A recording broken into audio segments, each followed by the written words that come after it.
శ్రీ గురుభ్యో నమః. మాండుక్యోపనిషత్తు గౌడపాదీయ కారికా సమేత 174వ భాగంగా అధ్యయనం చేస్తున్నాము. శ్రీమద్ శంకర భగవత్పాద కృత భాష్య సమేత.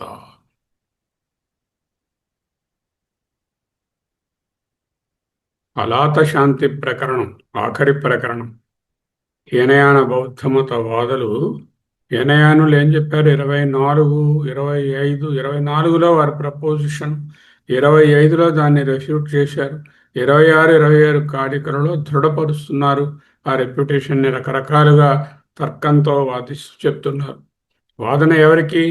హీనయాన బౌద్ధమతవాదులకు. తరువాత ఇటుపక్క యోగాచార బౌద్ధులకు, క్షణిక విజ్ఞానవాదులకు మధ్యన వాదన.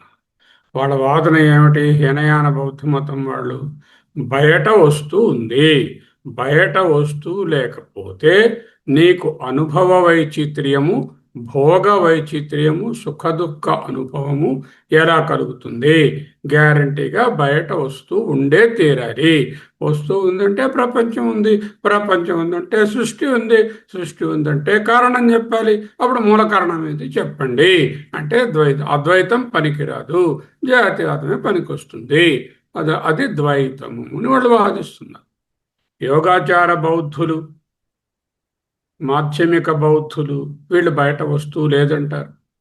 మనం కూడా ఏం చెప్తాం? బయట వస్తువు రియల్గా ఏదీ లేదు, వ్యవహారంగా ఉన్నప్పటికీ పారమార్థికంగా ఏదీ లేదు, రిలేటివ్ రియాలిటీ అంటూ అద్వైతం చెప్తుంది. ఇప్పుడు వీళ్ళు వాదిస్తున్నారు. ఎవరు? హీనయాన బౌద్ధులు బయట వస్తువు ఉందని వాదిస్తే, ఈ మహాయానంలో ఉన్నటువంటి యోగాచార బౌద్ధుడు దాన్ని ఖండించారు. 3 రకాలుగా చెప్పారు. 3 కారణాల వల్ల బయట వస్తువు లేదు. 1 భూత దర్శనాత్, 2 అభూత దర్శనాత్, 3 ఏమిటి? భ్రాంతి దర్శనాత్, భ్రాంతి విషయంగా చూడడం వల్ల. అది అక్కడున్నాం. అలా చెప్పి బయట వస్తువు ఏది ఇన్ రియాలిటీ పారమార్థికంగా లేదు, అబ్సల్యూట్ రియాలిటీలో వ్యవహారంలో వస్తువులు ఉన్నాయి, లేదని అంటం లేదు, దాన్ని ఎవరు త్రోసిపుచ్చటం లేదు. సో ప్రజ్ఞప్తే హి సనిమిత్తత్వం ఈష్యతే యుక్తి దర్శనాత్, నిమిత్తస్య అనిమిత్తత్వం ఈష్యతే భూత దర్శనాత్. అంటే గౌడపాదుల వారు యోగాచార్యుల వాదనను తన మాటలలో పెట్టి చక్కని కారికలో యుక్తి దర్శనాత్, భూత దర్శనాత్. అయ్యా, నువ్వు చెప్పిన ప్రపంచం బయట వస్తూ ఉంది. ఎప్పుడుంది? ప్రాథమిక దశలో ఉంది, వ్యవహారంగా చూస్తే ఉంది. సనిమిత్తత్వం యుక్తి దర్శనాత్, లౌకిక వ్యవహారంలో జ్ఞానానికి బాహ్య వస్తువే కారణము, మేము బాఢం ఒప్పుకుంటాము, అర్థాంగీకారం. But when you see an object, don't get just conclude sthiribhava. You just decide what is the exact nature of that. Look at the bhuta darshana. ప్రతి పదార్థానికి ఉత్తరోత్తర భూత దర్శనేనా అంటే దానికి ముందున్నదేది, దానికి ముందున్నదేది అంటూ మట్టి దగ్గర నుంచి, కొండ దగ్గర నుంచి మొదలుపెట్టి వెతగ్గా వెతగ్గా వెతగ్గా శబ్ద ప్రత్యయ నిరోధాత్ అంటే బయట ఉండే మాట, మనసులో ఉండే భావనలు ఆగిపోయే అంతవరకు వెళితే మాటలకు మనసుకు అందనటువంటి తత్వం ఏదిందో అదే ఉంటుంది. ఈ విధంగా చూడడమే నిజమైనటువంటి దృష్టి, పారమార్థిక దృష్టి. భూత దర్శనాత్, సత్య దర్శనాత్ అంటూ చెప్పారు. అనిమిత్తం, అనిమిత్తత్వం, బాహ్య కారణం రియల్గా లేదు, చూడడానికి వ్యవహారంలో ఉన్న పరమార్థ దృష్టితో విచారిస్తే ఆ బాహ్య వస్తువునకు స్వతంత్ర సత్తా లేదు, స్వతంత్ర ఉనికి లేదు. అది ఉన్నా లేనంటే అది మిథ్యా, ఏ కారణము లేదు అని చెప్తున్నారు. ఓకే, రెండు కోణాలు. యుక్తి యుక్తి దర్శనం ఒక కోణము, భూత దర్శనము మరొక కోణము. యుక్తి దర్శనము లౌకిక దృష్టి, వ్యవహారిక స్థాయి. భూత దర్శనము సత్య దర్శనము, పరమార్థ దృష్టి స్థాయి. యుక్తి దర్శనంలో నానాత్వం ఉంది, సుఖ దుఃఖాల అనుభవం ఉంది, భోగ వైచిత్ర్యం ఉంది, అనుభవ వైచిత్ర్యం ఉంది, బయట వస్తువు ఉందని అంటున్నాము. సృష్టి వ్యష్టిగా భాషిస్తున్నది, అటు ఈశ్వరుడుగా భాషిస్తున్నది సమష్టి శక్తిగాను, ఇటు వ్యష్టిగా జీవుడుగా ప్రకాశిస్తున్నది. రెండు వాటి ఉపాధి ధర్మాలను తొలగించి చూస్తే బ్రహ్మమే కదా, ఇదే తత్వమసి మహాబోధన కదా అంటూ చెప్తున్నారు. జ్ఞానానికి బాహ్య వస్తువే కారణం. యుక్తి దర్శనం సనిమిత్తత్వం. బాహ్య వస్తువునకు ప్రత్యేకమైన చైతన్యము వినా ఉనికి లేదు, అది స్వతంత్ర ఉనికి కలిగినది కాదు. ఒక రిఫ్లెక్టెడ్ కాన్షియస్నెస్సే అనిమిత్తత్వం. It cannot be called as an absolutely real object. శంకరుల హెచ్చరిక, నువ్వు యుక్తి దర్శనంలో చూసి ఏదో ఉన్నది ఉన్నది అంటూ కన్క్లూడ్ చేసి కయ్య మహానుభావ, లౌకిక దృష్టిని కొంచెం లోతుగా వెళ్ళి ముగింపుగా తీసుకోకుండా లోపలికి వెళ్ళండి, విచారించండి, అంతర్ముఖం కండి అంటూ చెప్పారు. నిమిత్తస్య అనిమిత్తత్వం. నువ్వు ఏదైతే నిమిత్తము, కారణము, వస్తువు బాహ్యంగా ఉందన్నావో అది జాగ్రత్తగా ఆలోచిస్తే అనిమిత్తత్వం. అది కారణంగా నిలబడలేదు, బయట వస్తువుగా నిలబడలేదు. ఎందువలన? భూత దర్శనాత్ బ్రహ్మ సత్యం పరమార్థ దృష్టి. అంటే తార్కికంగా వెనక్కి వెళ్ళి ఏదైతే సత్యస్వరూపము, సత్యజ్ఞానం అనంతం బ్రహ్మరూపంగా ఉంటూ సకల జాగ్రత్తగా ఒక ఆభాసను కల్పిస్తుంది, అది భూత దర్శనం. అలా చూస్తే పరమార్థ దృష్టి స్వరూపాన్ని సత్యంగా చూడడం. ఏ విధంగా అయితే కొండ మట్టి ఎగ్జాంపుల్లో కొండని చూడకుండా కొండ ఉన్నప్పటికీ మట్టినే చూసుకుంటామో, తెలుస్తూ ఉంటామో, అలాగే జగత్తులో కనిపించిన ప్రతి వస్తువు కూడా బ్రహ్మమే తప్ప వేరొండు కాదు అని తెలుసుకోవడం భూత దర్శనం. ఇంకా అభూత దర్శనార్థం అంటే ఏమిటి? అసత్యత్వాన్ని, కనిపిస్తున్నటువంటి పాము వంటి, భ్రాంతి సర్పము వంటి, భ్రాంతి వెండి వంటి, ఎండమావి వంటి ఈ ప్రపంచం యొక్క మిథ్యత్వాన్ని గ్రహించడం ద్వారా కుండను కేవలం నామరూపాలుగా తెలుసుకొని, ఈ ఉపాధులను జీవుడు ఈశ్వరుడు అనే నామరూపాలుగా తెలుసుకొని వాటిని భావనామాత్రకంగా త్రోసిపుచ్చడం, మిథ్యాత్వాన్ని ఆపాదించడం జగన్మిథ్య అభూత దర్శనాత్. బ్రహ్మ సత్యం భూత దర్శనాత్, జగన్మిథ్య అభూత దర్శనాత్. ఏ రకంగా చూసినా కుండ లేక జగత్తు మిథ్యయే, బాహ్యంగా సత్యమైన ఏ నిమిత్తము కారణంగా లేదు. నిమిత్తస్య అనిమిత్తత్వం. భ్రాంతి అనుభవం అవుతుంది కానీ ఉన్నది త్రాడే. భ్రాంతి జగత్తు, భ్రాంతి ధర్మ, భ్రాంతి కమల అనుభవం అవుతున్నారు కానీ అక్కడ వాళ్ళు లేరనడం లేదు. శర్మ కమల నాగరత్నంలో వాళ్ళు స్వరూపంగా చైతన్యమే అయి ఉన్నారు, నామరూపాలుగా మనం కేవలంగా ఒక భాష, ఒక తోచడాన్ని చూస్తున్నాం.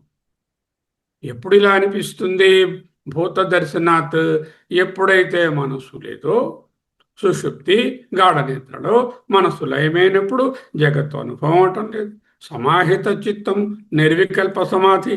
ఈ నిర్వికల్ప సమాధిలో ఉన్నప్పుడు, మనస్సు ఏకాగ్రమై ఉన్నప్పుడు బాహ్య వస్తువులు లేవు, అది రెండవ కారణము. మూడవది, జీవన్ముక్తులైన పురుషుడు వీళ్లకు వస్తువులను, మనుషులను, అనుభవాలను చూస్తున్నా ఇవన్నీ బ్రహ్మము యొక్క అనుభవాలే కదా, బ్రహ్మమే ఈ విధంగా భాషిస్తోంది కదా అని వాళ్ళు తెలుసుకుంటారు. అంచేత అజ్ఞానం నశించిన పిదప ఆత్మ కంటే వేరే బాహ్య ప్రపంచం కానరాదు. దీనినే యుక్తి దర్శనాత్ నుంచి భూత దర్శనాత్కి, అంటే వ్యష్టి సమష్టి ధర్మాల నుంచి లక్షణార్థంలోకి వెళ్ళడంలో దీన్నే అంటారు. సో ఇటువంటిది అజ్ఞాన సత్వే. ఎప్పుడైతే అజ్ఞానం ఉన్నదో అధ్యాస సత్వే, అంటే అధ్యాస ఉంటుంది. అధ్యాస ఎప్పుడైతే ఉందో ద్వైత సత్వం. అధ్యాస అభావే, ఈ అధ్యాస దృష్టి పోతే ద్వైతాభావ, భ్రాంతి దృష్టి లేనప్పుడు ప్రపంచం లేదు. భూత దర్శనాత్, అభూత దర్శనాత్, భ్రాంతి వ్యవహారాత్, ఈ మూడింటిని తీసేస్తే. ఇంతేకాకుండా ఉన్మత్తుడు అని ఒక ఎగ్జాంపుల్ చెప్పారు. అక్కడ డెల్యూషను, ఇల్యూషను, హాల్యూసినేషను అనే వాటి తాలూకా సూక్ష్మమైన వ్యత్యాసాలు, అర్థాధ్యాస, జ్ఞానాధ్యాస అంటే ఏమిటో తెలుసుకున్నాము. ఉన్మత్తునకు రకరకాల హాల్యూసినేషన్స్, వస్తువులు, మనుషులు, అరుపులు వినిపిస్తూ ఉంటాయి. బాగా పిచ్చెక్కిన వాళ్లకు, తాగి ఉన్న వాళ్లకు. అనున్మత్తై అంటే ఎవరైతే నార్మల్ సెన్సెస్లో ఉన్నారో వాళ్లకు తథాభూతం నా అవగమ్యతే, ఆ విధంగా వాళ్లకు తెలియడం లేదు. భ్రాంతి లేని వారికి ఇతర వస్తువులకు చుట్టూ ఉన్మత్తుడు భావించినట్లు ఇతరులచే భావించబడదు. జగత్తుకు నామరూపాలతో ఫలానా ఫలానా అంటూ ప్రత్యేకమైనటువంటి ఉనికిని ఇస్తూ కల్పిస్తూ చూడడము ఉన్మత్తత. అదే intoxication. We are intoxicated with the ego that I am so and so much so everything around me belongs to me and all that will come. This ego or intoxication you have to get over. అదే చెప్తున్నారు. అజ్ఞాని తన మనస్సులోని భ్రాంతి చేత జగత్తును చూస్తున్నాడు. జ్ఞాని కేవలము జగత్తులోనే బ్రహ్మాన్ని చూస్తున్నాడు. ఎక్కడైతే భ్రాంతి సర్పం ఉన్నదో అక్కడే ఒరిజినల్ అయినటువంటి త్రాడు ఉన్నది. ఎక్కడైతే నువ్వు జగత్తు హిరణ్య గర్భ బ్రహ్మ, కాస్మిక్ ఇంటెలిజెన్స్ స్ట్రక్చర్డ్గా ఉందంటున్నావో అది బ్రహ్మమే. నువ్వు చూసే దృష్టికోణం వల్ల అలా ఏదో ఉన్నట్టు అనిపిస్తుంది, బ్రహ్మమే అలా భాషిస్తుంది అనేటటువంటి కన్క్లూషన్కి వచ్చాం. అయితే ముగింపు ఏమిటి? 25వ కారికలో 25వ కారికలో భూత దర్శనాత్, స్వరూప విచారణ ద్వారా మట్టి సత్యము, బ్రహ్మమే సత్యం, వృత్తికేత్యేవ సత్యం, వాచారంభణం వికారో నామధేయం, శృతివాక్యం. అభూత దర్శనాత్, మిథ్యాత్వాన్ని గ్రహించడం ద్వారా, కుండా జగత్తు అసత్యం అని తెలుసుకోవడం ద్వారా, భ్రాంతి విషయత్వాత్, ప్రపంచం కేవలం మనస్సులోని భ్రమకు విషయమే తప్ప స్వతంత్ర సత్తా లేదని తెలుసుకోవడం ద్వారా, ఈ 3 మార్గాల ద్వారా బయట వస్తువు లేదు. వస్తువు ఏదైనా చైతన్యం ఉంటే ఆ చైతన్యంలోనే ఇవన్నీ భాషిస్తున్నాయి. బాహ్య ప్రపంచము నిమిత్తము, వస్తువు అర్థము కూడా అదే అర్థం. అర్థమన్నా నిమిత్తమన్నా వస్తువన్నా ఒక్కటే. సర్వం ఇదం బ్రహ్మ ఖలు, సర్వం ఇదం, ఈ సర్వము బ్రహ్మయే కదా. సృష్టిగా భాషిస్తున్నది బ్రహ్మమే కదా. నా ఎదురుగుండా కనిపిస్తున్న వృక్షాలు అలా ఊగి గాలి వేస్తున్నాయి, అది బ్రహ్మమే కదా. ఈ గోడ మీద ఈ చీమ ప్రాకుతోంది, ఇది బ్రహ్మమే కదా. ఈ విధంగా నేను మాట్లాడుతున్నది బ్రహ్మమే కదా అని తెలుసుకోవడం, సర్వత్రా బ్రహ్మభావం కలిగి ఉండడమే ఈ వేదాంత అధ్యయనం యొక్క తాత్పర్యం. 26వ కారికలో ఇంకొంచెం గట్టిగా వాదించి చెప్తున్నారు. చిత్తం న సంస్పృశ్యతి అర్థం నార్థాభాసం తథైవ చ అభూతో హి యతశ్చర్థో నార్థాభాసః తతః పృథక్. Very beautiful way he explain. చిత్తం అంటే చైతన్యం, సంస్పృశ్యతి అర్థ న, అర్థం అంటే వస్తువును, బాహ్య వస్తువును, న సంస్పృశ్యతి ముట్టుకోదు. చైతన్యం బాహ్య విషయాలతో సంపర్కం ఉండదు. సరేనండి, బాహ్య విషయాలతో ఉండదన్నారు. ఒక్కొక్కసారి భ్రాంతి సర్పం లాంటి జగత్తంతా భ్రాంతి అన్నారు కదా, పోనీ ఆ భ్రాంతి వాటిని ముట్టుకుంటుందా? నా అర్థాభాసం తథా ఏవచ, అదేవిధంగా భ్రాంతి విషయాన్ని కూడా ముట్టుకోదు. ఒరిజినల్, నువ్వు ఏవైతే ఒరిజినల్ వస్తువులు అంటున్నావో వాటిని ముట్టుకోదు, భ్రాంతి విషయాల్ని ముట్టుకోదు. ఎందుకు ముట్టుకోదు? చిత్తం నా సంస్పృశ్యతి అర్థం, బికాజ్ అభూతో హి, అక్కడ ఏం లేవుగా, ఉంటే కదా ముట్టుకుంటుంది. నిజానికి పారమార్థిక సత్తా కలిగినటువంటి ఒక వస్తువు చైతన్యం కంటే వేరే కమల, చైతన్యం కంటే వేరే విజయలక్ష్మి ఎక్కడున్నారు? లేరుగా. అభూతో హి యతః చ అర్థః, యతః తతః, యతశ్చార్థః నా అర్థాభాసః తతః పృథక్.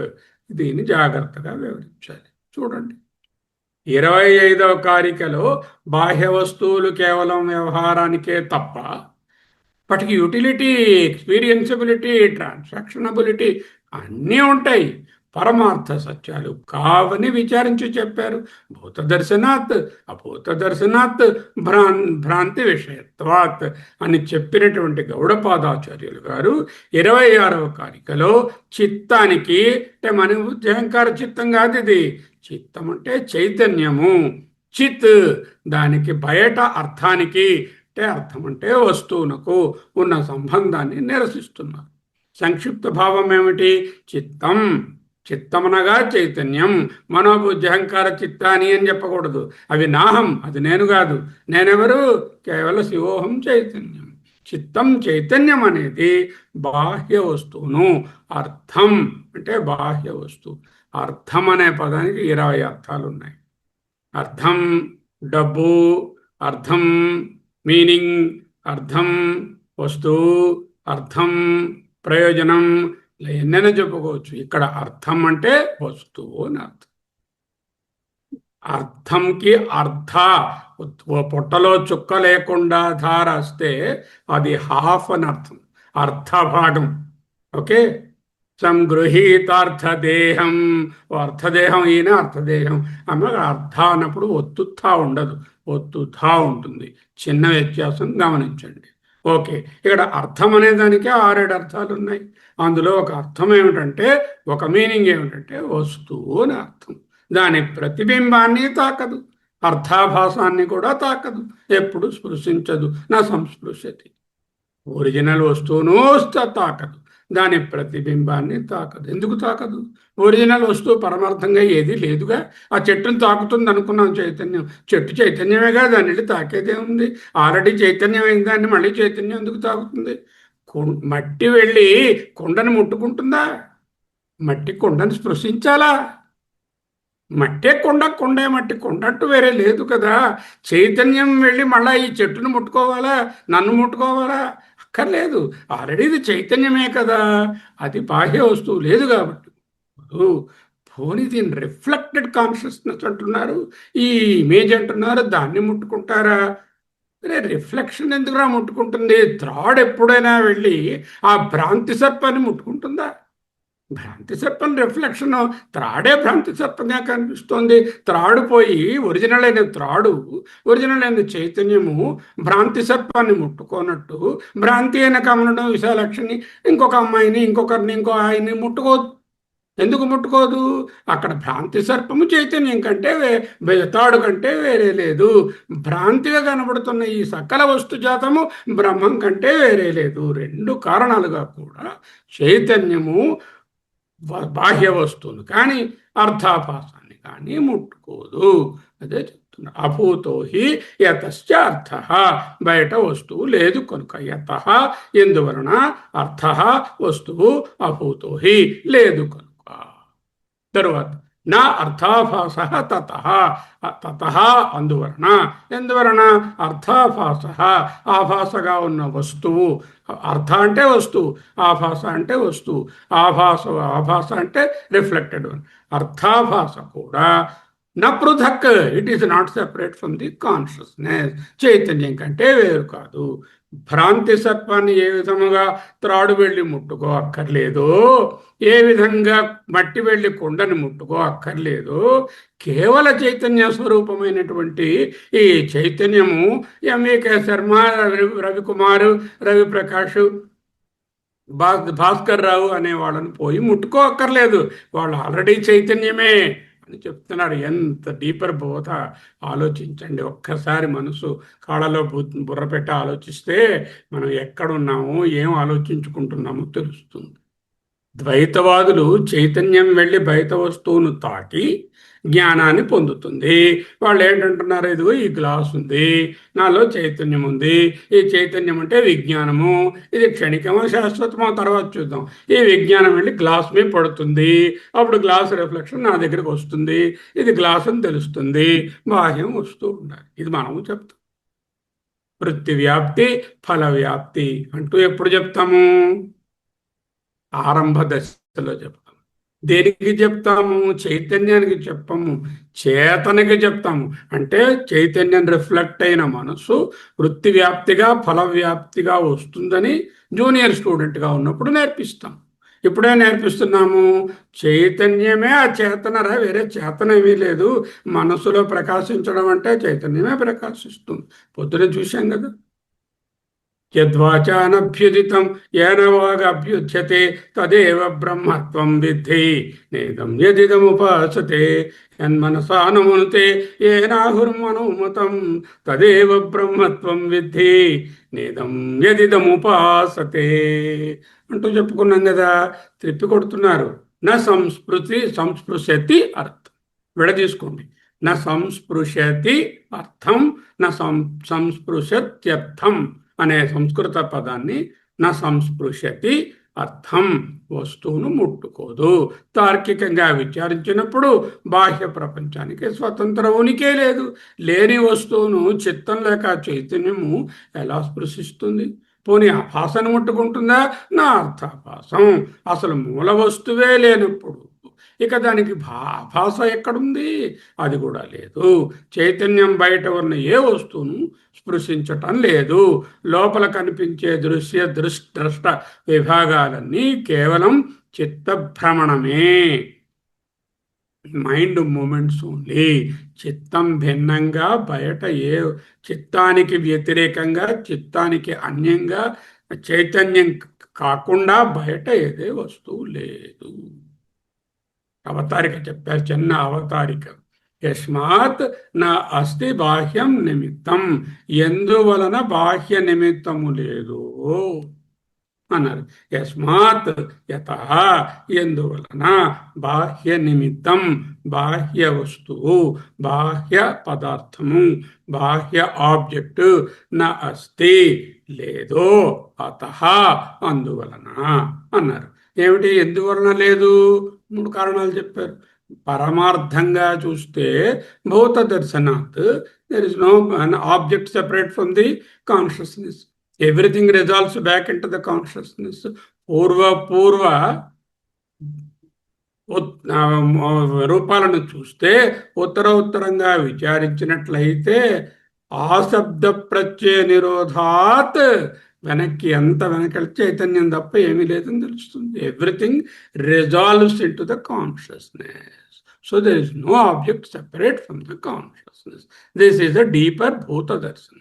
లేదు, ఇది మిథ్య అని అర్థం చేసుకున్నావు, వైతథ్య ప్రకరణలో చెప్పినట్టు ప్రపంచం భ్రాంతి సర్పము వలె మిథ్య, లేకపోతే మాయావి ఒక మాంత్రికుడు గారి కల్పించినటువంటి విషయాల వలె మిథ్య అని తెలుసుకున్నావా, అది మంచిదే.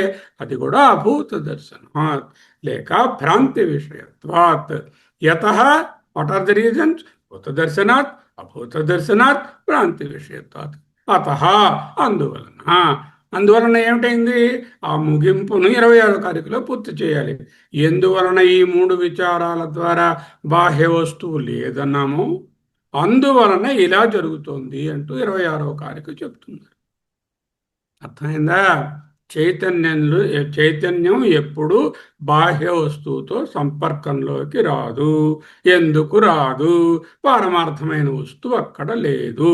ప్రారంభంలో హీనయానులే మనం కూడా చెప్తాం, ఆత్మ ఉంది, అనాత్మ ఉంది. ఆత్మనాత్మ వివేకం చెయ్యి, అనాత్మను వదులుకో, ఆత్మను పట్టుకో. చైతన్యం ఉంది, పదార్థం ఉంది, నువ్వు పదార్థం కాదు, నువ్వు యథార్థం అంటే చైతన్యం. వస్తువులు ఉన్నాయి, కానీ వాటిని అనాత్మభావంతో తృణీకరించు అంటూ బోధించాం. ఎవరికి? 10వ క్లాసులో ఇప్పుడు చెప్పాం, వేదాంతంలో. ఇప్పుడు ఎక్కడికి వచ్చాం? PhD లెవెల్కి వచ్చాం. ఇంకా బోధన పనికిరాదు, ఆత్మానాత్మ వివేకం గురించి మాట్లాడక్కర్లేదు. అక్కడ శంకర భగవత్పాదులే రాశారు, నానా చిత్ర కఠోదర స్థిత మహాదీప ప్రభాభాస్వరం అన్నారు. రకరకాల ఛిద్రములలోంచి బయటకు వస్తున్న వెలుగు వలె బయటకు వెళ్ళి వస్తువులను ముట్టుకుని అన్నీ తెలుసుకుంటుంది. జ్ఞానం యస్యతు చక్షురాధికరణ ద్వారా బహిస్పందతే. ఏ జ్ఞానం, ఏ చైతన్యం, ఎవరి యొక్క జ్ఞానం ఈ కణాల్లోంచి, ఇంద్రియాలనే కణాలలోంచి బయటకు వెళ్ళి చక్షురాధికరణ ద్వారా, ఇన్స్ట్రుమెంట్స్ ద్వారా బయటకు స్పందతే, వెళ్ళి ఆ వస్తు జ్ఞానాన్ని కలిగించుకుంటుంది అని బోధించాము ఒకప్పుడు. ఎప్పుడు? ప్రాథమిక విద్యార్థి కోసం. ఓకే, చైతన్యం బయటకు వెళుతుంది, వృత్తి వ్యాప్తి, ఫల వ్యాప్తి చేస్తుంది. ఇప్పుడేం చెప్తున్నాము? చైతన్యం వస్తువుతో సంపర్కం పొందదు, నా సంస్పృశతి అర్థం. చైతన్యము ప్లస్ గోడ, ముందేం చెప్పాము? నీ చైతన్యం గోడ మీద పడితే నీకు గోడ అనుభవం వచ్చింది. చైతన్యం పలానా శబ్దాన్ని వింటే ఇది జానకమ్మ పాఠం తెలిసింది. చైతన్యం పలానా రుచిని కాంటాక్ట్లోకి వస్తే ఇది నీకు చైతన్యం ఆ రుచిని తెలిసింది.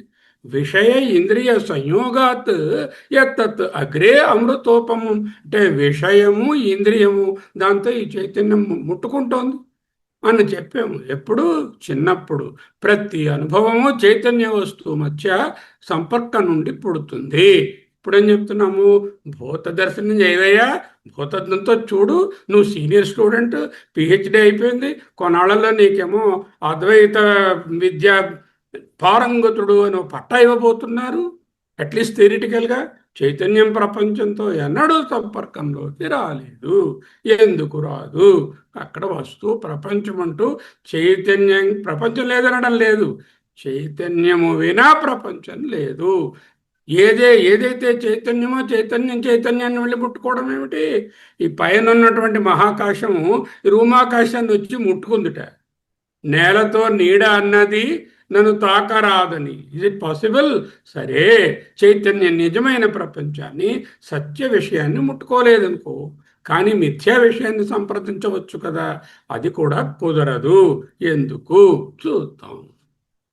చిత్తం అర్థం న సంస్పృశతి. చిత్తం చైతన్యం, అర్థం వస్తువు, న సంస్పృశతి ముట్టుకోదు.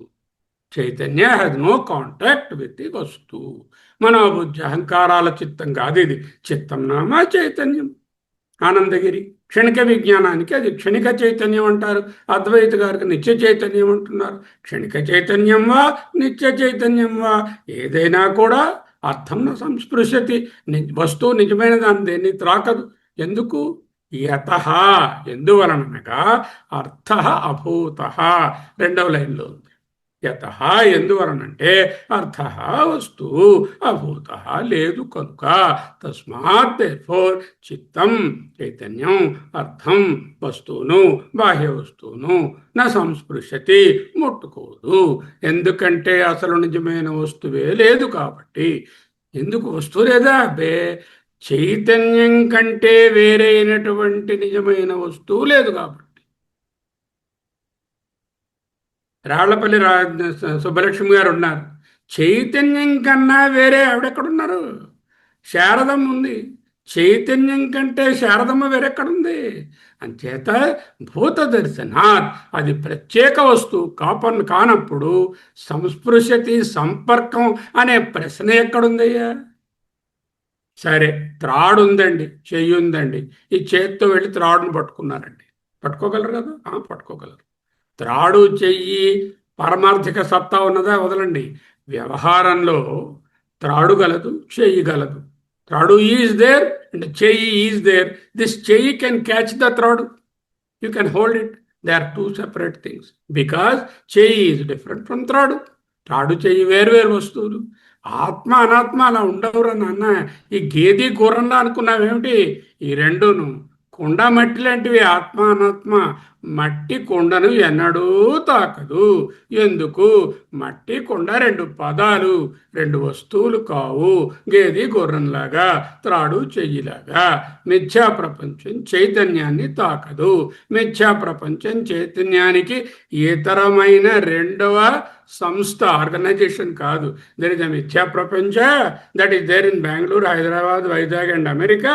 This is separate from the chaitanya which is there about the clouds. Chaitanya that's not like that. మిథ్యా ప్రపంచం చైతన్యానికంటే అన్యమైనటువంటి రెండవ ఎస్టాబ్లిష్మెంట్ ఏం కాదు. ఈ చైతన్యమే ఆ మిథ్యా ప్రపంచంగా భాషిస్తోంది. ఈ యూనివర్సల్ కాన్షియస్నెస్సే ఆ హిరణ్య గర్భ బ్రహ్మ కాస్మిక్ ఇంటెలిజెన్స్గా భాషిస్తూ వస్తుంది. అక్కడ వేరే స్ట్రక్చర్డ్ కాన్షియస్నెస్ అంటూ నీకు నీ బుద్ధికి అనిపించిన ఆ స్ట్రక్చర్డ్ కాన్షియస్నెస్ ఈ ఒరిజినల్ కాన్షియస్నెస్లో ఒక భాగమే. ఇది ప్రకాశిస్తేనే అది ప్రకాశిస్తుంది.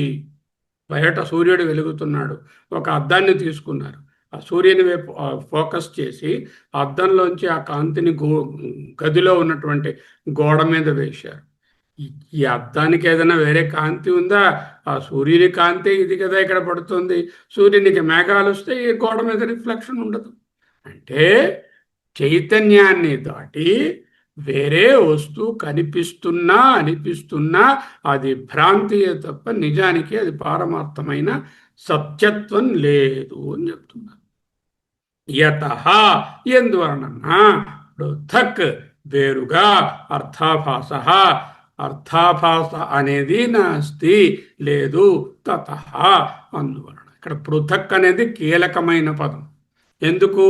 అసత్య ప్రపంచం చైతన్యం నుండి వేరుగా లేదు. అసత్యమైనటువంటి పాము త్రాడు కంటే వేరుగా లేదు. అసత్యమైనటువంటి వెండి సుక్తిక కంటే వేరుగా లేదు.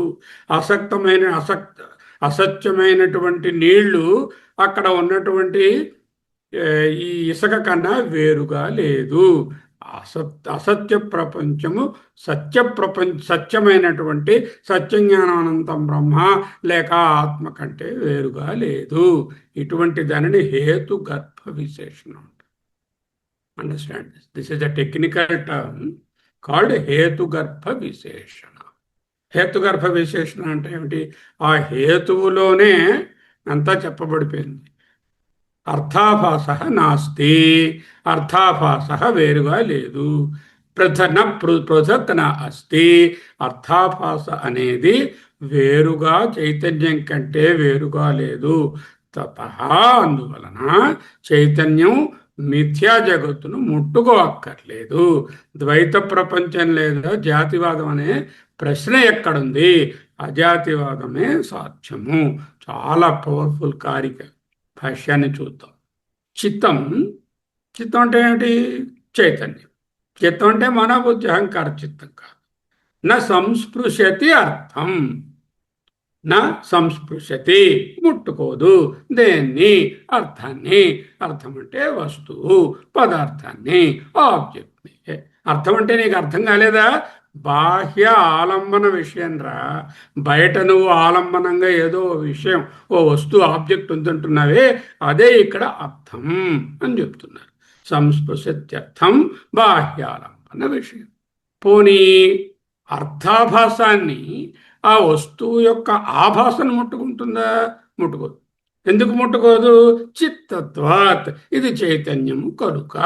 చైతన్యంలోనే ఇవన్నీ ప్రకాశిస్తున్నాయి. చైతన్యమే ఆభాసను కలిగిస్తుంది. స్వప్న చిత్తవత్, స్వప్నంలో వేరే చైతన్యానికి అన్యంగా వేరే ఉంది అక్కడ? ఏది లేదుగా. చిత్తం అంటే చైతన్యం. నా సంస్పృశతి అర్థం, అర్థం అంటే వస్తువు, వస్తువును తాకదు. అర్థం అంటే అనేకమైన అర్థాలు. ఇక్కడ అర్థం అంటే వస్తువు. నా సంస్పృశతి, వస్తువుని తాకే ప్రసక్తే లేదు. వై? బాహ్యంగా వస్తువులు, బాహ్యాలంబన విషయం నా అస్తి, వేరుగా ఏది లేదు కనుక. పోనీ దాని తాలూకా రిఫ్లెక్షన్ తాకుతుందా? ఆభాసను తాకుతుందా? రిఫ్లెక్షన్ కూడా తాకదు. Not at all possible. అంటే తోచే అసత్య వస్తువును తాకుతుందా? అర్థాభాసం నా అసత్య వస్తువును కూడా తాకదు. సత్య వస్తువు ఎలాగూ లేదు. భ్రాంతిగా కనిపిస్తున్న ఈ చరాచర జగత్తు అంతా ఉంది. దీనిని కూడా చైతన్యం వచ్చి ముట్టుకోదు. ఎందుకు ముట్టుకోదు? చిత్తత్వాత్, అది చైతన్యం కాబట్టి. అంటే ఏమిటి? ఆ చైతన్యంలోనే ఇవి ప్రకాశిస్తున్నాయి. దీని రిఫ్లెక్షనే అది. ఆ సూర్యుడి గారి రిఫ్లెక్షనే ఈ మిర్రర్ మించి రూమ్లోకి వచ్చింది. ఇది వేరుగా లేదు.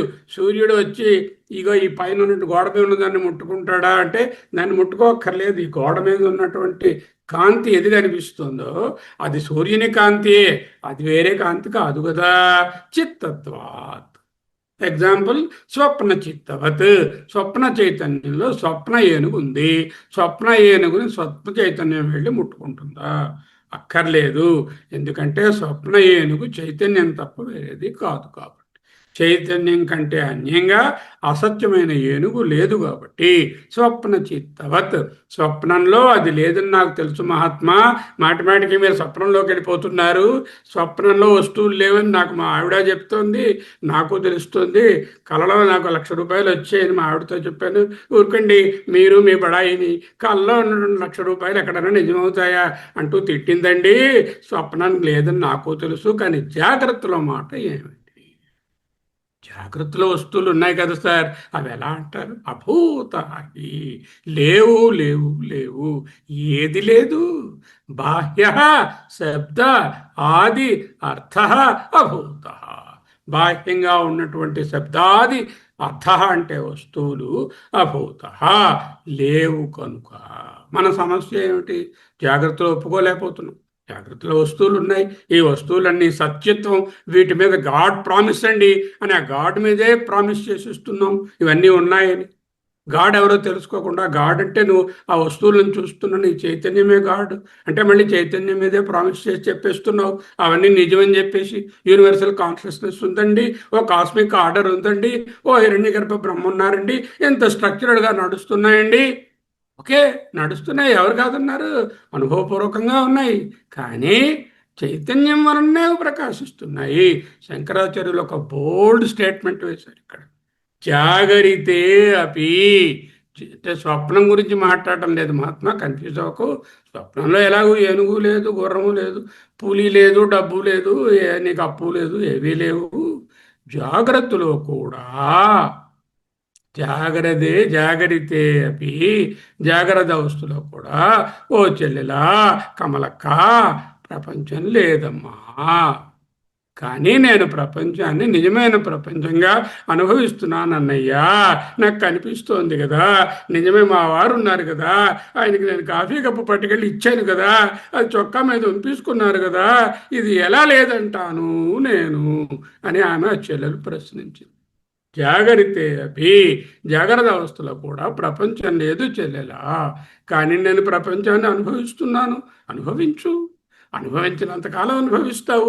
ఆ అనుభవాల వాసనలు ప్రోగు చేసుకుంటావు. ఈ వాసనలతో మళ్ళీ కొత్త జన్మ వస్తుంది. అప్పుడు ఏదో బయల్లో నల్లో పిల్లో మనిషో ఏదో వస్తుంది. స్వప్నంలో కూడా స్వప్నద్రష్ట స్వప్న ప్రపంచాన్ని నిజంగా అనుభవిస్తాడా, అసత్యంగా అనుభవిస్తాడు? నిన్న రాత్రి స్వప్నం వచ్చింది. స్వప్నంలో ఏదో ఒక వస్తువుని చూశారు. అక్కడ చూస్తున్నంతసేపు అది నిజంగా ఉందా, లేకపోతే ఉత్తుత్తి అనే భావం ఉందా? ప్రతి వాళ్ళకు స్వప్న సమయంలో స్వప్నం నిజంగానే ఉంది, అది అసత్యంగా లేదు. స్వప్నం నిజంగా, అలాగే జాగ్రత్తలు కూడా ఈ ప్రపంచం అంతా నిజంగానే ఉంది, ఇది అసత్యంగా కనపడడం లేదు. కానీ విచారిస్తే స్వప్న పదార్థం కాన్షియస్నెస్ కంటే వేరే లేనట్టు ఈ జాగ్రత్త ప్రపంచం కూడా కాన్షియస్నెస్ కంటే వేరేది లేదు. యతః, ఎందువలనగా, రెండు పదాలు వాడారు, యతః హి. యతః అంటే ఏమిటి? 25వ కారికని పరామర్శిస్తున్నారు. యతః అంటే ఉక్త హేతుత్వాత్, ఆల్రెడీ చెప్పిన కారణాల వలన, చెప్పిన సమర్థనలు చెప్పారు కదా, కొన్ని కొన్ని ఆర్గ్యుమెంట్స్. ఉక్త హేతుత్వాత్, చెప్పినటువంటి ఆర్గ్యుమెంట్స్ వలన. ఏం చెప్పారు? 3 చెప్పారు 25లో. భూత దర్శనాత్, అభూత దర్శనాత్, భ్రాంతి విషయత్వాత్. యతః, ఎందువలన, ఉక్త హేతుత్వాత్, చెప్పినటువంటి రీజన్స్ వలన. What are those 3 reasons? Recap them. భూత దర్శనాత్, పరమార్థ దర్శనాత్. వైతథ్య ప్రకరణం చదివేశాం. ప్రపంచమంతా స్వప్నవత్, దృశ్యం తన్నశ్యం, దృశ్యత్వాత్, అభూత దర్శనాత్ మిథ్యం తెలిసిపోయింది. లేకపోతే భ్రాంతి విషయత్వాత్ అని రకరకాల ఉదాహరణల ద్వారా తెలుసు. ఇక్కడ చిత్తత్వాత్ అని ఒక కారణం ఇచ్చారు. ఆ కారణంతో పాటు మునుపటి 3 కారణాలు కలిపితే మొత్తం 4 కారణాలు ఉండడం వలన వేరే వస్తువు లేదు. ఏమిటి? ఒకటి భూత దర్శనాత్, రెండవది అభూత దర్శనాత్, మూడవది భ్రాంతి విషయత్వాత్, నాలుగవది సర్వము చైతన్యంలోనే ప్రకాశిస్తుంది. సర్వము చిత్తత్వాత్, సర్వము చైతన్యము యొక్క ఒక ఒక ఒక ఎపియరెన్సే అని తెలుసుకుంటున్నాం. మొత్తం 4 కారణాలు. అభూతో హి జాగరితేపి స్వప్నార్థవత్ ఏవ బాహ్య శబ్దాత్యర్థో యతః ఉక్త హేతుత్వాచ్చ హి అభూతః. ఒక పదం ఏమిటి? యతః. మరొక పదం ఏమిటి? హి. హి అభూతః. హి అంటే ఏలననగా, యతః ఎందువలననగా, రెండు ఒకటే అర్థం. యతః అనేది పాత మూడు కారణాలు, హి అనేది ఈ కారికలో ఇచ్చిన చిత్తత్వాత్. యతః అనేది మునుపటి కారికలో పేర్కొన్నటువంటి మూడు హేతువులు, భూత దర్శనం, అభూత దర్శనం, భ్రాంతి విషయం. ఇక్కడ చెప్తున్నది చిత్తత్వాత్ అనేది హి అనేది, రెండింటి కలిపి మొత్తం నాలుగు. సరే పోనీయండి, అంతా అభాస అంటున్నారు కదా, ఈ అభాసని చైతన్యం వచ్చి ముట్టుకుంటుందా?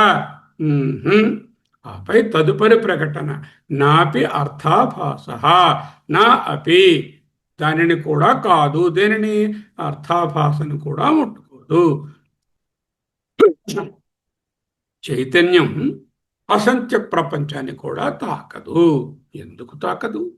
నా అర్థాభాస పృథక్, మూలంలో ఇచ్చారు కారికల లాస్ట్ భాగం. నా అర్థాభాస పృథక్, అర్థాభాస చైతన్యము కంటే వేరే లేదు. అర్థాభాస అంటే ఏమిటి? పదార్థం బయట ఉన్నది అనిపించడం. జ్ఞానాధ్యాస అంటే జ్ఞానంలో పదార్థం అలా ఉన్నది అనిపించడం. అర్థాధ్యాసకు ఏమి ఏమి అర్థం చెప్పాము? నీలాకాశము బయటలో వస్తువుగా నీలంగా కనిపిస్తుంది, జ్ఞానంలో అక్కడ నీలత్వం లేదని మనకు తెలుస్తుంది. అటువంటిది అర్థాభాస. పాము సర్పం ఉన్నది, సర్పభ్రాంతి, అందులో అర్థాభాస ఉన్నది, బయట పాము కనబడుతున్నది, మనసులోనే పామును అనిపించింది, అందువల్లే పారిపోయాడు. ఆ రెండు ఉన్నాయి. స్వప్నంలో అర్థం లేదు, అర్థాభాస లేదు, జ్ఞానాభాసయే ఉంది. ఇక్కడ అర్థాభాస అంటే బయట వస్తువు ఉన్నట్లు అనిపించింది, అటువంటి దానిని కూడా నేను, ఇది చైతన్యం స్పృశించదు. ఇప్పుడు జూమ్లో మాట్లాడుతున్నాను, మీరు చూస్తున్నారు, ఇవన్నీ ఏమిటి? నామరూపాలతో కూడినటువంటి చైతన్యమే మాట్లాడుతుంది, చైతన్యమే వింటోంది, చైతన్యం ద్వారానే ఈ ట్రాన్స్మిషన్ అవుతుంది. వేరే పదార్థం అంటూ యథార్థంగా ఏదీ లేదు. చిత్తం ఏవహి, మళ్ళీ చిత్తాత్ నా కంటిన్యూషన్. చిత్తాత్ అంటే చిత్తమున, చిత్తము అంటే పృథక్ వేరైన, అర్థ అభాస అపి రిఫ్లెక్టెడ్, అర్థాభాస కూడా నాస్తి లేదు. చిత్తాత్ పంచమి విభక్తి, చిత్తము కంటే పృథక్ అన్యమైన అర్థ వస్తువు యొక్క ఆభాస, ఈ రిఫ్లెక్షన్, ఈ ప్రొజెక్షన్ నాపి అస్తి. చిత్తమేవ హి ఘటాది అర్థవద్ అవభాసతే. ప్రొజెక్టర్ లైట్ ఉంది, ప్రొజెక్ట్ చేస్తుంది. హీరోయిన్ గారు గొప్ప అందంగా ఉన్నారు, ఎవరా అందం? అవా లైటే. హీరో గారు చాలా పొడుగ్గా దృఢంగా ఉన్నారు, ఎవరది? ఆ లైటే. ఓకే, అక్కడ ఏనుగు వచ్చింది, ఏనుగు మీద ఇద్దరు ఎక్కి హాయిగా పాట పడుతున్నారు, ఎవరా ఏనుగు? అగో ఆ లైటే. అదే చెప్పి చిత్తాత్ పృథక్ అర్థ అభాస అపి న అస్తి. చిత్తమేవ హి ఘటాది అర్థవత్ అవభాసతే. చిత్తమేవ హి, నిశ్చయంగా చిత్తమే, చైతన్యమే, ఘట ఆది, ఘటము, పటము, పాము, కొండ, మనిషి అనేటటువంటి అర్థవత్ వస్తువుల వలే అవభాసతే ప్రకాశిస్తుంది, ప్రకటమవుతుంది, కనిపిస్తుంది. ఎలా అంటే అలా అంటారు, ఎంత ఎదురుగా. యథా స్వప్నే, స్వప్నంలో నీకే విధముగా ఘటపటాదులు, వస్తువులు, మనుషులు, అనుభవాలు కనిపిస్తున్నాయో, చిత్తం తాలూకా వికారమే ఈ కల్పన. ఎంత? చిత్తమేవి ఒక చైతన్యం మాత్రమే. మార్గంబు తప్పి వర్తించు చిత్తంబు కంటే వైరులెవ్వరు, చిత్తంబు సమముగా చేయయ్య. ఆ చిత్తంలోనే ఇవన్నీ జరుగుతున్నాయి. ఘటాది అర్థవత్, ఘటము వంటి వివిధ వస్తువులు జాగ్రత్త మరియు స్వప్నం రెండిటిలోనూ అవభాసతే కనిపిస్తున్నాయి. ఎలాగా? యథా స్వప్నే, స్వప్నంలో. ఇదంతా తర్కం. శృతి ఏముంది? బ్రహ్మైవేదం విశ్వమిదం వరిష్టం. బ్రహ్మైవ వేదం, వేద విశ్వమిదం వరిష్టం. బ్రహ్మ వ్యతిరిక్తం, చైతన్య వ్యతిరిక్తం జగత్ నాస్తి. భూత దర్శనం. త్యాగరాజస్వామి ఏం పాడారు?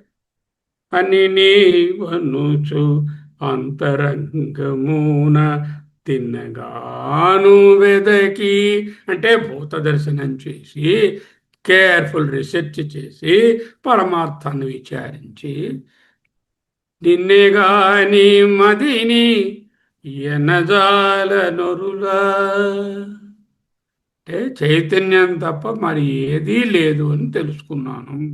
మరుగేలరా ఓ రాఘవ, ఇంక నా కన్ఫ్యూషన్ ఎక్కడుంది? ఎగిరిపోయింది. బ్రహ్మ వ్యతిరిక్తం చైతన్య వ్యతిరిక్తం జగత్ నాస్తి భూత దర్శనాత్.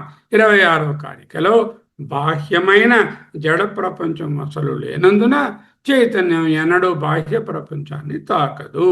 చైతన్యం నిమిత్తాన్ని నా సంస్పృశతి, చిత్తం అర్థం నా సంస్పృశతి.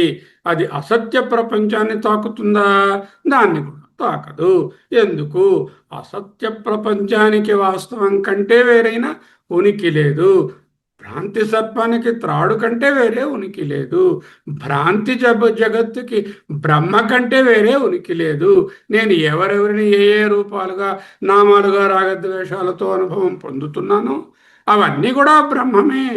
మట్టి కుండను ఎప్పుడూ తాకక్కర్లేదు. మట్టి ఎప్పుడూ కొండయే, కొండ ఎప్పుడూ మట్టితోనే ఉంది. తాడు భ్రాంతి సర్పాన్ని త్రాకదు. ఆత్మ ఈ భాషిస్తున్న వస్తువులు, ఆత్మ ఈ భాషిస్తున్న వస్తువులు అనే ద్వైతము, డ్యుయాలిటీ, ప్లూరాలిటీ లేదు. ద్వైతం నయేవ అస్తి, ద్వైతం లేదు. అజాతివాదమే స్థిరము. ఆత్మ అసంగము. ఎన్నోసార్లు చెప్తూ ఉంటారు అసంగోహం. ఎందుకు అసంగం? ఎందుకు మీరు అసంగము? బికాజ్ ఆత్మ నిత్యము, ఆత్మ సాక్షి ఆత్మ. అది పైన ఉన్నటువంటి వస్తువులను, ఏది రియల్ అనుకుంటున్న వస్తువులు కానీ అభాసగా తెలిసిన వస్తువులను కానీ దేనిని తాకే పని లేదు. ఎందుకంటే ఇవన్నీ ఆత్మయే అయి ఉన్నాయి, వేరే ఏది లేదు. అంచేత ఆత్మ అసంగము. 27వ కారిక అవతారిక రాస్తున్నారు, చాలా మంచి అవతారిక. నన్ను విపర్యాస తర్హి అసతి ఘటాదౌ ఘటాద్యాభాసత చిత్తస్య తథా చ సతి అవిపర్యాసః క్వచిత్ వక్తవ్యః ఇతి అత్ర ఉచ్యతే. ఇక్కడ రెండు టెక్నికల్ టర్మ్స్ని ప్రజెంట్ చేస్తున్నారు. విపర్యాసః ఫాల్స్ పర్సెప్షన్, అవిపర్యాసః ఫాల్స్ పర్సెప్షన్ కానిది అంటే ట్రూ పర్సెప్షన్. అంటే ఒకటి చూసి మరొకటి అనుకోవడం ఫాల్స్ పర్సెప్షన్, దేనిని దానిగా గుర్తించడం ట్రూ పర్సెప్షన్. విపర్యాస అవిపర్యాస అనేవి కలుగుతున్నాయి కదా. అయ్యా గురుగారు, బాగా అర్థమైంది, కానీ కొన్ని సరిగా అర్థమయ్యే అంటున్నాం, కొన్ని తప్పుగా అర్థమయ్యే అంటున్నాం. బయట వస్తువులు లేకపోతే ఇది విపర్యాసమని, తప్పు అర్థమని, ఇది సపర్యాసమని, లేక అవిపర్యాసమని, అంటే విపర్యాసం కానిదని ఎలాగండి చెప్తాం? బయట వస్తువు ఉండాలి అంటూ వాళ్ళు ఒక పూర్వపక్షం లేవదీసినట్టుగా ఊహించి ఈయనే ఒక అవతారిక రాశారు. చాలా పవర్ఫుల్ అవతారిక, జాగ్రత్తగా చూద్దాం. దార్శనిక గ్రంథాల తాత్విక నేపథ్యం. భారతీయ దర్శన శాస్త్రాలలో, ముఖ్యంగా అద్వైత వేదాంత సంప్రదాయంలో ఒక గంభీరమైన సిద్ధాంతాన్ని లేక కారికను ప్రతిపాదించే ముందు అనుసరించే పద్ధతి శాస్త్రీయంగా ఉంటుంది.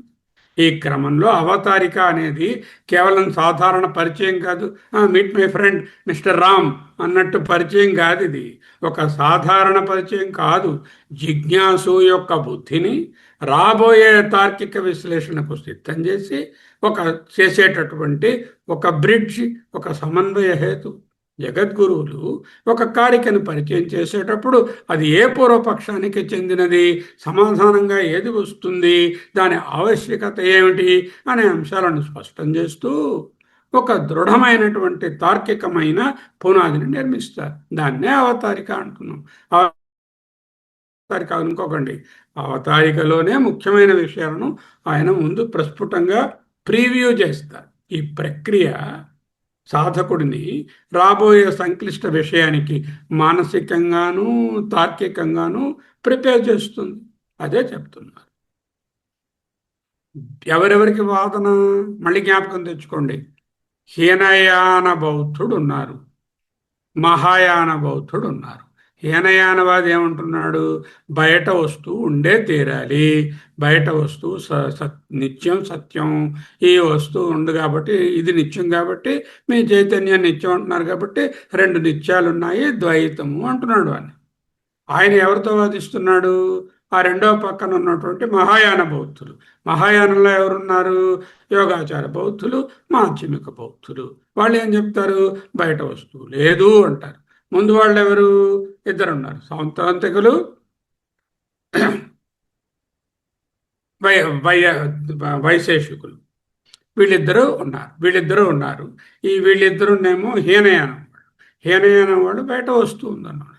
అప్పుడు హీనయాని బౌద్ధుడు మహాయాని బౌద్ధుడిని ప్రశ్నిస్తున్నాడు. నన్ను అవును కానీ విపర్యాస తరిగి అసతి ఘటాదవు ఘటాద్యభాసత చిత్తస్య. ఘటాది అభాసత, ఘట ఆది అభాసత, బయట కుండా పాము మొదలైన వస్తువు అభాసత లేకపోయినా, చిత్తస్య మనస్సునందు, చిత్తమునకు ఆ వస్తువు ఘటాదవు ఉన్నవి అనిపిస్తే, అసతి లేనటువంటి ఘటాదులు మనసులో ఉన్నాయి అని అనిపిస్తే దానిని విపర్యాసము అంటారు కదండి. ఒక వస్తువు లేనప్పుడు అది కనిపించడము, అలా ఉన్నట్టు అనిపించడము భ్రమ. అక్కడ సర్పభ్రాంతిలో సర్పం అనేది వస్తువు లేదు, కానీ సర్పముగా కనిపించింది.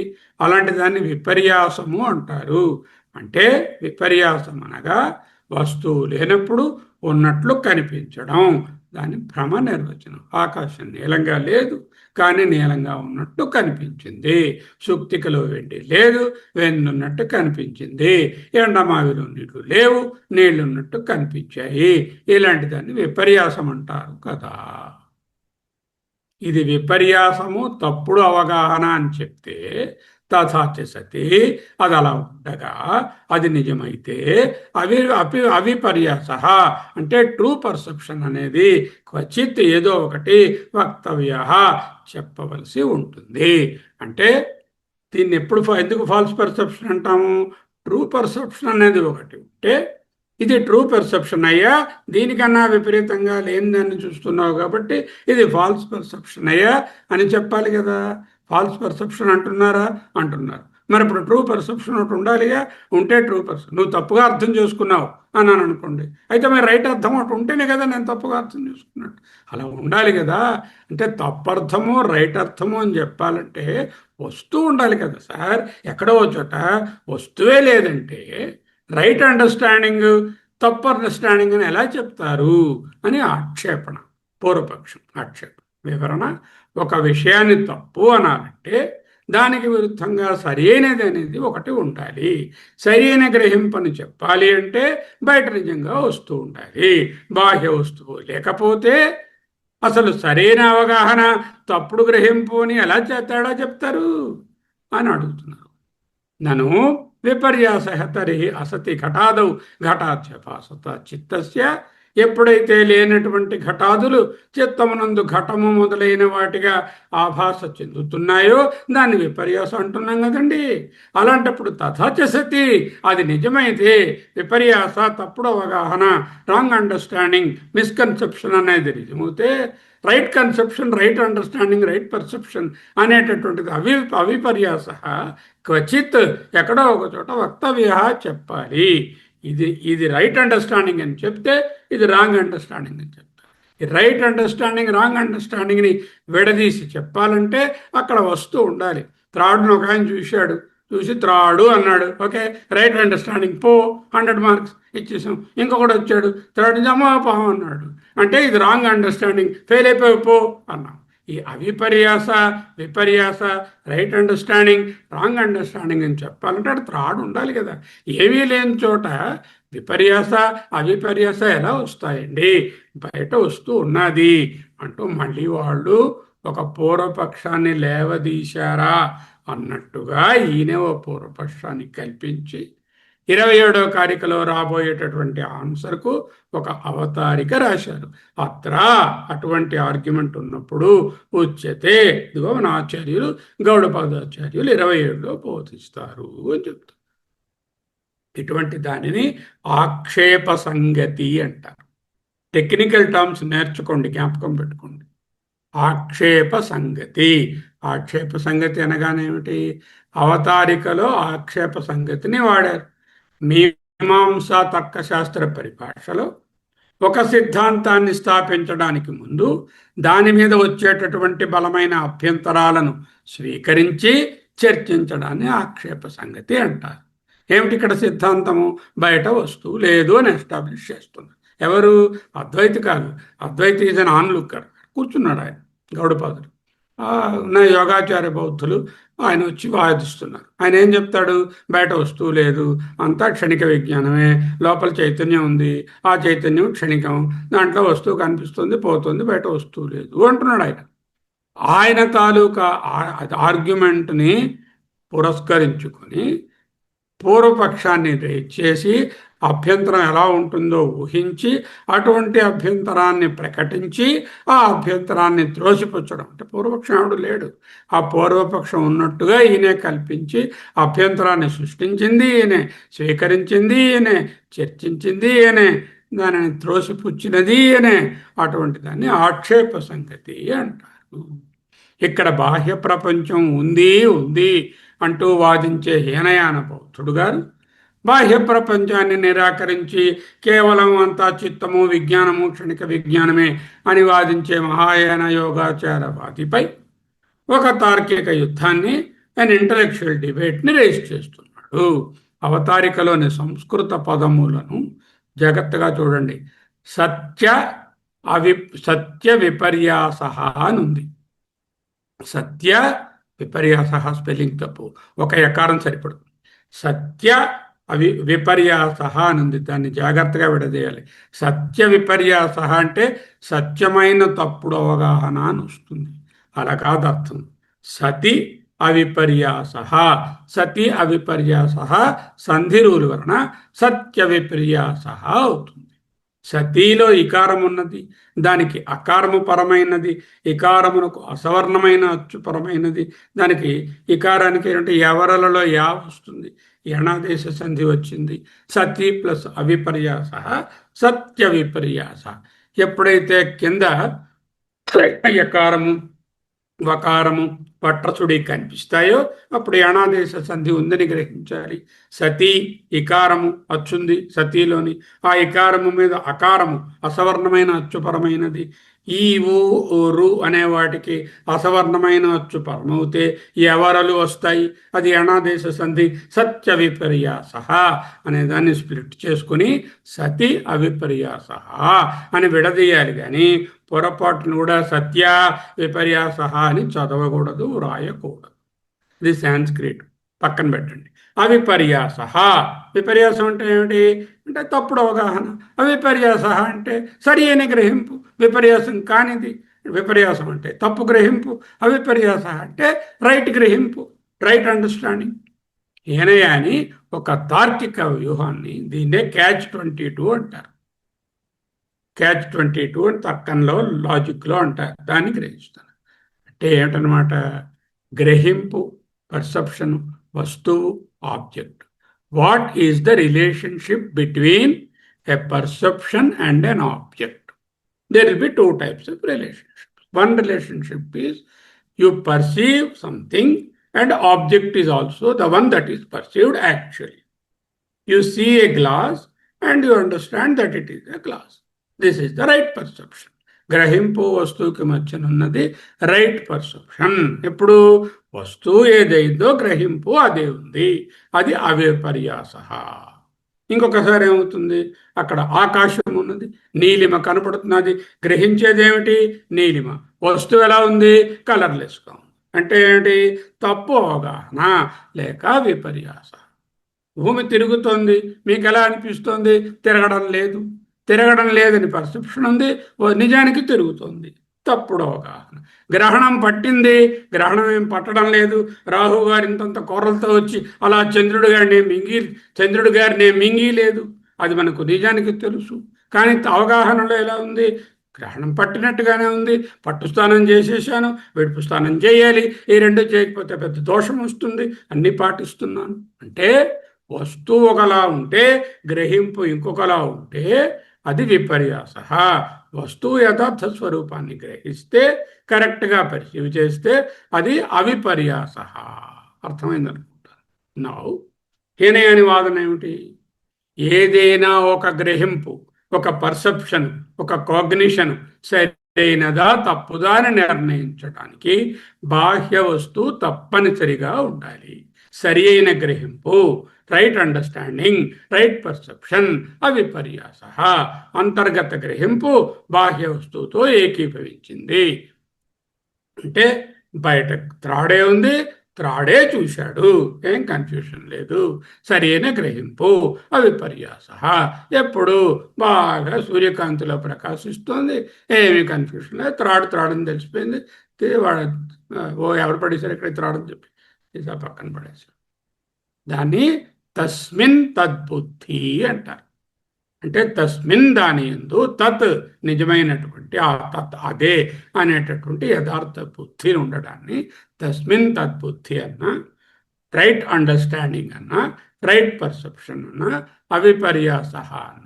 తర్కంలో దాన్ని తద్వది తత్ప్రకారకం జ్ఞానం అంటారు తర్క భాషలో. గౌతమముని తర్క భాషలో తస్మిన్ తద్బుద్ధిని తద్వది తత్ప్రకారకం జ్ఞానం మీన్స్ వేదాంతంలో తస్మిన్ తద్బుద్ధి అవిపర్యాస. అంటే బయట పాము ఉన్నప్పుడు పామును పాముగా గుర్తించి సెక్యూరిటీ వాడిని పిలిచి పట్టించి ఆ పాముని ఎక్కడో పారేయాలి. పాము చంపకూడదు. పాముని చంపితే కేసు పెడతారు, తెలుసు నా సంగతి. చిన్న విలేజెస్లో కొట్టేస్తారు. ఇలా కొట్టడానికి వీల్లేదు. ఇక్కడ సొసైటీలో పాము వచ్చింది అనుకోండి, పాముని చంపితే పెట్టేస్తారు గ్రూప్లో, పలానా వాళ్ళు పాము అందరినీ చంపేస్తున్నారు, పాముని వాళ్ళు చంపారు, మిమ్మల్ని కూడా చంపేస్తారు. ఓకే, అదలా పక్కన పెట్టండి. తప్పుడు గ్రహింపు విపర్యాస, దీనిని అతస్మిన్ తద్బుద్ధి. ఇదే మనకున్నది.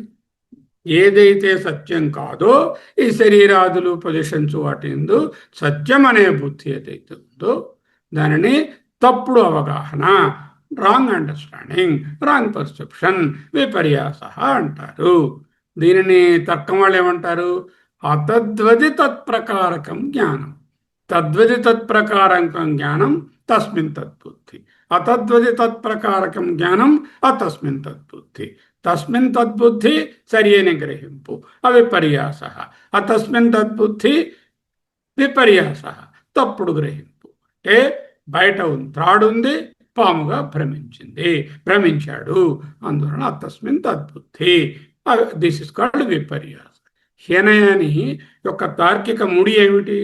ఒకవేళ బాహ్య వస్తువే లేకపోతే మీరేం వాదిస్తున్నారు? బాహ్యంగా వస్తువు లేదు. ఎందుకు? 4 కారణాలు చెప్పారు. భూత దర్శనాత్, అభూత దర్శనాత్, భ్రాంతి విషయత్వాత్, చిత్తత్వాత్ అని చెప్పారు. సరే, అంతర్గత గ్రహింపు దేనితో అలైన్ చేస్తాను? వస్తువు లేదు, అప్పుడు నాకు పర్సెప్షన్ కలిగింది. ఈ పర్సెప్షన్ని with which I will align? Will I call it as atasmin tadbuddhi or tasmin tadbuddhi?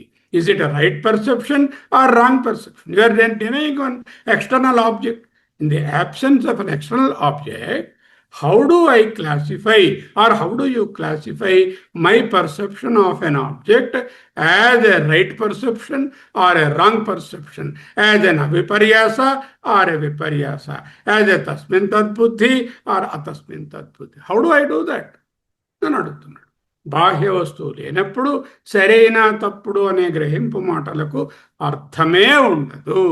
బాహ్య ప్రపంచాన్ని కానీ మీరు నిరాకరిస్తే తప్పుడు అవగాహన, సరి అయిన అవగాహన అనేటటువంటి యూనివర్సల్ కాన్సెప్టే కుప్పకూలిపోతుంది. వస్తువు ఉందని అంగీకరించండి అని ఆయన పూర్వపక్షం రైజ్ చేసినట్టుగా ఈయనే పూర్వపక్షాన్ని సృష్టించి దాని ఏంటంటే ఆ విధంగా సృష్టించాలని ఆక్షేప సంగతిని సృష్టించారు. ఓకే, తాత్విక నిష్కర్ష బోధనా పరిణతి ఏమిటి? నిష్కర్షగా తేల్చిన దార్శనిక సత్యము ద్వైత ప్రపంచంలో మాత్రమే గ్రహింపుల మధ్య తారతమ్యాలను చర్చించగలం. If you accept plurality only, you can say this is a right perception, this is a wrong perception. We are not Dvaitas. We don't accept any object outside. We don't have a problem of right perception or wrong perception. There is only perception by the Chaitanya or the Vijnana. విజ్ఞానంలో పర్సెప్షనే ఉంది. ఇది right wrong అనేటటువంటి decision అవసరం లేదు. బయట వస్తూ ఉంటేనే right wrong అని చెప్పగలవు. Yeah, you are right. when there is an object only, you can say this is viparyasa, this is a viparyasa, this is atasmin tatbuddhi, this is tatmin tatbuddhi. But we were denying outside object. Where is the question of right understanding, right perception, wrong perception for us? We don't have that at all. ఇది సరి అయినది, ఇది తప్పుడుది అనే విభజన లేదు. అయితే ఏమిటి? గ్రహింపు మాత్రమే ప్రధానం. ఈ గంభీరమైన తర్కం కేవల పాండిత్యం ప్రదర్శనం కోసం కాదు. పాండిత్యం నేరుగా మోక్షాన్ని ఇవ్వదు, కానీ బోధనలోని అద్వితీయమైనటువంటి విషయాన్ని తెలుసుకుంటే అదొక సాధనం. ఈ సిద్ధాంతకర్త పూర్వపక్షంలోని ఆక్షేపణలను విశ్లేషించి వాటిని పటాపంచలు చేయడం ద్వారా శిష్యులమైన మనలాంటి వాళ్లకు సంపూర్ణమైన స్పష్టత లభిస్తుంది. 27వ కారికలో ఎందుకు తప్పుడు పర్సెప్షను, రైట్ పర్సెప్షను అనేది లేదు, ఎందుకు బాహ్యమైన వస్తువు అక్కర్లేదు అనేదాన్ని మరికొంచెం లోతుగా చెప్తారు. 27వ కారికను శనివారం నాడు చూద్దాం. 21వ కారిక ఇక్కడతో అంతమైనది. ఓకే, ఆక్షేప సంగతి ద్వారా శంకరులు నేర్పేది ఏమిటి? విపర్యాస అనే పారిభాషిక పదాలు చెప్పారు. బాహ్య ప్రపంచపు భ్రమలను దాటి అధిష్టాన చైతన్య ఆత్మను గ్రహించండి. అమరిక అనమరిక అంటే congruent, incongruent, in line with the object the perception, not in line with the object and perception అనే వాటిని బాహ్య వస్తువు ఉన్నప్పుడు మాత్రమే సాధ్యమవుతుంది. ఓ బ్రహ్మచారి గారు ఉన్నారు. ఆయన భార్యతో అమరికగా ఉన్నాడా, ఏకీభవించాడా, అనమరికగా ఏకీభవించకుండా కొట్టుకుంటున్నాడా అనే ప్రశ్న ఉంటుందా? భార్య ఉన్నప్పుడే ఆ ప్రశ్న.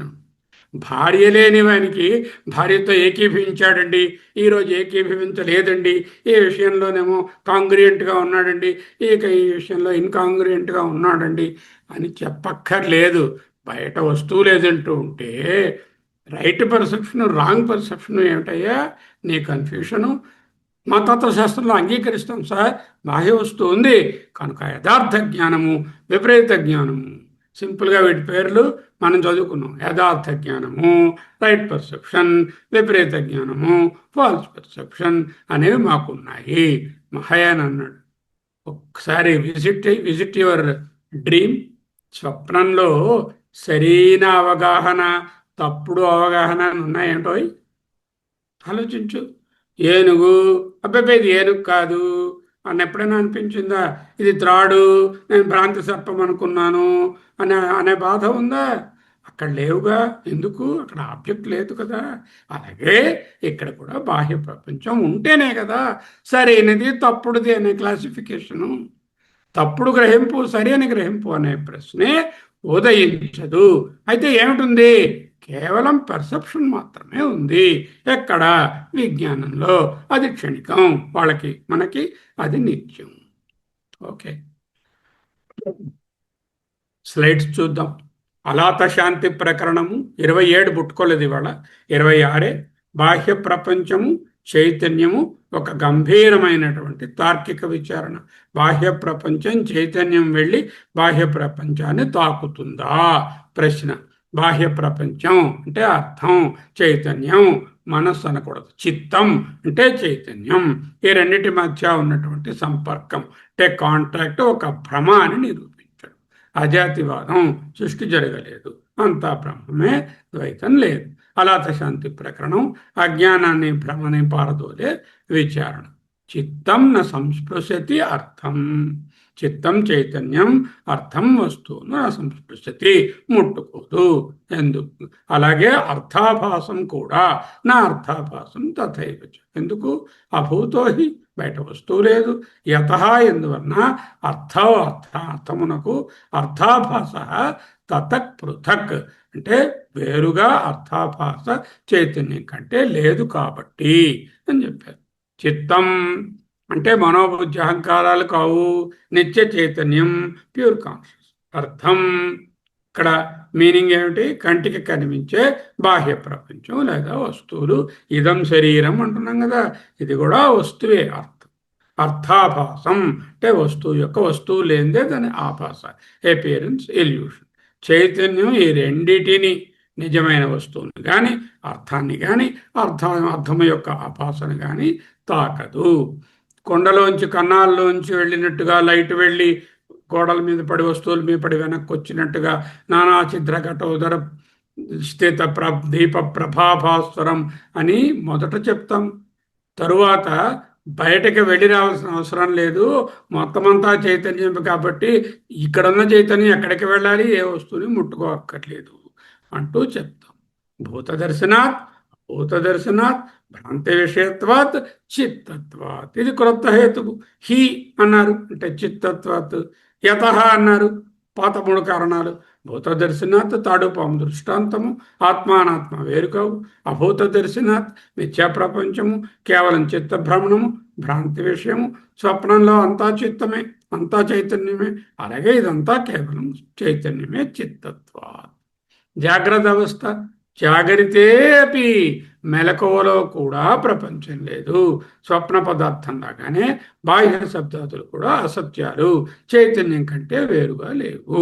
స్వప్నంలో కలలు గనేవాడికి ఏనుగు కనబడుతుంది, కానీ ఆ స్వప్న చైతన్యము నిజంగా ఏనుగును తాకుతుందా? లేదు. ఎందుకంటే అక్కడ ఏనుగు అభూతహి లేదు కదా. బాహ్య జడ ప్రపంచం అసలు లేదు. కనపడే ఘటాదుల వస్తువులు నామరూపాలతో కూడిన చైతన్యమే. వేర్వేరు పేర్లతో పిలువబడుతున్న ఈ మానవ జాతి అంతా నామరూపాలతో ఉన్నటువంటి చైతన్యమే. బ్రహ్మైవేద విశ్వం ఇదం వరిష్టం. మట్టి కుండను ఎన్నడూ త్రాకదు, త్రాడు భ్రాంతి సర్పాన్ని త్రాకదు. ఆత్మ అసంగము, ద్వైతం నయేవ అస్తి, ఉన్నది అద్వైతమే. అద్వైతి మహాయాని ఒక పార్టీ, హీనయాన బౌద్ధుడి ఆక్షేపణ. అద్వైతికి మహాయానికి బాహ్య ప్రపంచం లేదు, అంతా చిత్తమే, అంతా చైతన్యమే అంటున్నారు. హీనయానం ఏమంటున్నారు? నన్ను విపర్యాస, అయ్యా మీరు చెప్పినట్లు బయట వస్తువే లేకపోతే ఏమి గ్రహింపులో ఇది సరి అయిన గ్రహింపు, ఇది తప్పుడు గ్రహింపు అనే తేడాలను విపర్యాస అవిపర్యాస అని, అతస్మిన్ తద్బుద్ధి తస్మిన్ తద్బుద్ధి అని ఎలా నిర్ణయిస్తారు? విపర్యాస ట్రూ పర్సెప్షన్, విపర్యాస ఫాల్స్ పర్సెప్షన్. భ్రాంతి లేని స్థితి, సరి అయిన గ్రహింపు, తస్మిన్ తద్బుద్ధి. బయట పాము ఉన్నప్పుడు పాముగా చూడడం, తప్పుడు గ్రహింపు భ్రమ, ఆ తస్మిన్ తద్బుద్ధి. బయట త్రాడు ఉన్నప్పుడు దాన్ని పాముగా భ్రమించడం. తార్కికమైన మూడి ఏమిటి? నాట్. ఈ 2 స్థితులను నిరాకరించడానికి ఒక రిఫరెన్స్ పాయింట్ కావాలి, బాహ్య వస్తువు ఉండాలి. లేకపోతే సార్వత్రిక భావన, universal concept of true perception and false perception అనేది కూలిపోతుంది. అయ్యా అంతర్గత గ్రహింపు, ఇంటర్నల్ పర్సెప్షన్ బాహ్య వస్తువుతో ఏకీభవిస్తే అవిపర్యాస సరి అయినటువంటి. అక్కీ కానీ వెళ్ళి ఆ లాకులు ఫిట్ అవ్వకపోతే అంతర్గత గ్రహింపు బాహ్య వస్తువుతో ఏకీభవించకపోతే తప్పుడు గ్రహింపు. హేనయాన్ ఏమంటున్నాడు? బాహ్య ప్రపంచాన్ని పూర్తిగా నిరాకరిస్తే అది అంతర్గత ఆలోచన దేనితో అమరాలి? How to align them? దేనితో పోల్చి ఇది సరి అయినది, ఇది తప్పు అని చెప్పగలము? అద్వైతం బ్రహ్మచారి అనుకోండి, ఒంటరిగా ఉన్న బ్రహ్మచారి ఎవరితో ఏకీభవించాలి? భార్య లేదుగా. భార్య ఉన్నప్పుడే ఆమెతో ఏకీభవించాలా లేదా? అలాగే చైతన్యం ఒక్కటే ఉన్నప్పుడు యత్ర సర్వం ఆత్మా ఏవ అభూత్ తత్ర కేన కిం పశ్యేత, కేన కిం విజానీయత, కేన కం ఆ, దేనితో దేనిని ముట్టుకుంటాడు, దేనితో దేనిని ఆహ్వాని ఆఘ్రాణిస్తాడు, దేనితో దేనిని చూస్తాడు. బాహ్య వస్తువుతో అమరిక అవసరమే లేదు. సత్యాసత్య గ్రహింపులు కేవలం ద్వైతంలోనే ఉంటాయి. అద్వైతి తుది సమాధానం కళలో బాహ్య ప్రపంచం ఉండదు. కళలో గ్రహింపులు ఉన్నాయా లేవా? పర్సెప్షను ఉంది. అది సరి అయిన గ్రహింపు, తప్పుడు గ్రహింపు అనే విభజన ఉన్నదా కళలో ఉన్నప్పుడు? లేదు. కేవల చైతన్యమే. అలాగే జాగ్రత్త అవస్థలో కూడా తప్పు ఒప్పు అనే ద్వైత విభజన ఇన్ ద పారమార్థిక సెన్స్లో లేదు. పర్సెప్షన్ మాత్రమే సత్యం. మృత్తికేత్యేవ సత్యం, చైతన్యమేవ సత్యం, బాకీ సబ్ వితథం. దార్శనిక నిష్కర్ష తప్పుడు గ్రహింపు, సరి అని గ్రహింపు అనే మీ ప్రశ్నయే మాకు లేదు. కేవలం గ్రహింపు మాత్రమే ఉన్నది. బాహ్య ప్రపంచపు భ్రమలను దాటి అధిష్టానమైన పరమాత్మ సత్యాన్ని గ్రహించడమే ఈ కారికల ప్రధాన ఉద్దేశం. పాండిత్యం అజ్ఞానాన్ని ఛేదించి మోక్షాన్ని ఎలా సాధనంగా మారుస్తుంది, మోక్షానికి ఎలా సాధనంగా మారుతుందో శంకరులు నిరూపించారు. ఓం పూర్ణమద పూర్ణమిదం పూర్ణాత్ పూర్ణముదచ్యతే పూర్ణస్య పూర్ణమాదాయ పూర్ణమేవ అవశిష్యతే. ఓం శాంతి శాంతి శాంతి. ఆ పూర్ణము నుంచి పూర్ణాన్ని తీస్తే పూర్ణమే ఉంటుంది. పూర్ణం నుంచి పూర్ణం తీయడానికి ఈ బయట పూర్ణంగా కనిపిస్తున్న జగత్తు ఆ పూర్ణం కంటే వేరు కాదు కదా. దానిలోంచి అది ఎలా తీస్తాం?